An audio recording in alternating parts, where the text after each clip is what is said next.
Ce 15e sommet de la francophonie, donc placé sous le signe des femmes, de la jeunesse et de la démocratie. Mais avant de faire le bilan de ce sommet qui continue demain dimanche, les chefs d'État et de gouvernement vont donc devoir désigner le successeur d'Abdou Diouf. Rien n'est joué pour l'instant. Ils sont 5 candidats, 4 Africains et la Canadienne Michaëlle Jean qui semble favorite. Grégory Fontana.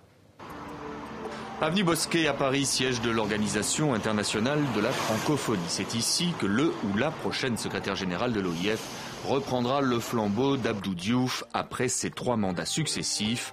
Un siège, 5 candidats.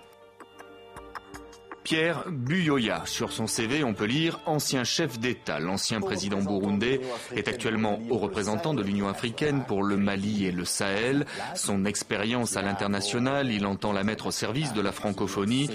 2 chantiers majeurs à ses yeux, la consolidation de la francophonie économique et le renforcement de la paix et de la stabilité. Économie et francophonie. Le Mauricien Jean-Claude Delestrac veut en faire le 3e pilier de l'OIF après la culture et la politique. Il fait une série de 12 propositions directement inspirées de son parcours. 4 fois ministre dans son pays, il occupe actuellement le poste de secrétaire général de la Commission de l'océan Indien. Une femme candidate, c'est une première. La Canadienne Michaëlle Jean, ancienne journaliste, gouverneure générale du Canada de 2005 à 2010, puis envoyée spéciale de l'UNESCO en Haïti, son pays d'origine. Elle part du principe que l'on ne peut pas désamorcer les crises sans développement. Elle plaide aussi en faveur d'une stratégie économique pour la francophonie. Le français est devenu une langue africaine. La formule est celle de l'écrivain Henri Lopez, ancien Premier ministre et actuel ambassadeur du Congo à Paris.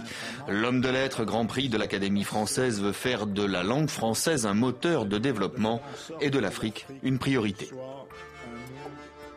Il vient d'un petit pays où l'on parle essentiellement espagnol. Il a été professeur d'anglais avant d'être ambassadeur à Londres. Et c'est justement parce que la francophonie prône la diversité que l'équato-guinéen Augustin Nsenfumu dit attendre un signal fort. L'ancien ministre et ancien conseiller de la présidence le revendique. C'est grâce aux Français que son pays, la Guinée équatoriale, a pu ouvrir un espace d'échange avec ses voisins francophones. Tous sont présentés par leurs pays respectifs. L'élection se fait à huis clos entre chefs d'État.